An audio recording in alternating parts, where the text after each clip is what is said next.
दोस्तों नमस्कार, जय श्री राम। दोस्तों आज हमारी चर्चा का विषय है मोदी जी के कारनामे।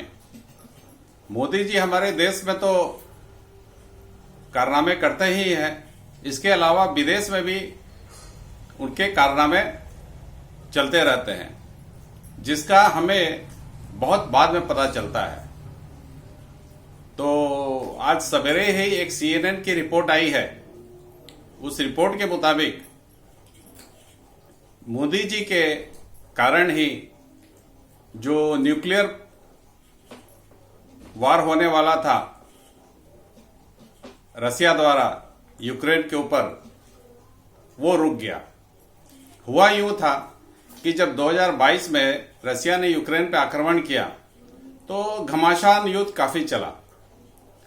तो 2022 के गर्मी में जून जुलाई के समय रसिया के कुछ क्षेत्रों में यूक्रेन घुस गया था और उस समय रसिया को काफी दिक्कत हो रही थी। तो उस दिक्कत को खत्म करने के लिए रसिया प्लान कर रहा था कि एक यूक्रेन के ऊपर एक न्यूक्लियर वार छेड़ा जाए। एक बम सिर्फ डालने की देरी थी, उस हिसाब से उसने मूवमेंट भी चालू कर दिया था, अपना लॉजिस्टिक मूवमेंट वगैरह चालू कर दिया था।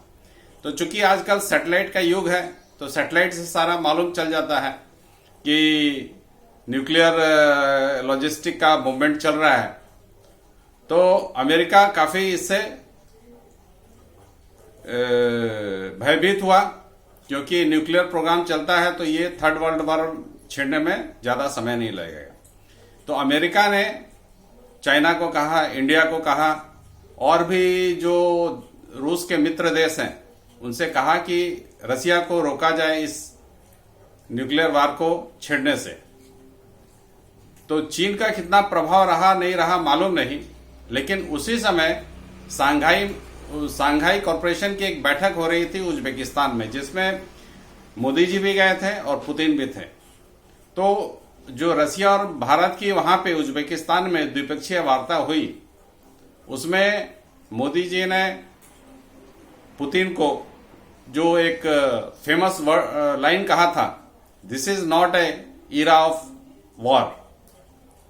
तो पुतिन के मुंह पे कहने की हिम्मत सिर्फ मोदी जी ही कर सकते हैं, क्योंकि पुतिन उस समय पूरा प्लान बना चुका था कि रसिया यूक्रेन के ऊपर एक बम छोड़ा जाए न्यूक्लियर, और उस हिसाब से वो तैयारी भी कर चुका था।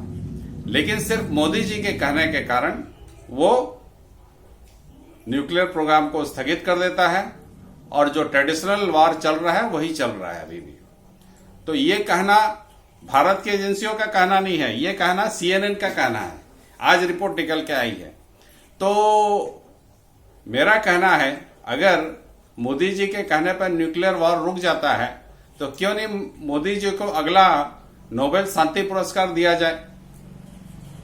हमारी तरह और भी भारतीय इस बात से सहमत होंगे कि मोदी जी को नोबेल पीस प्राइज इस बार का मिलना चाहिए।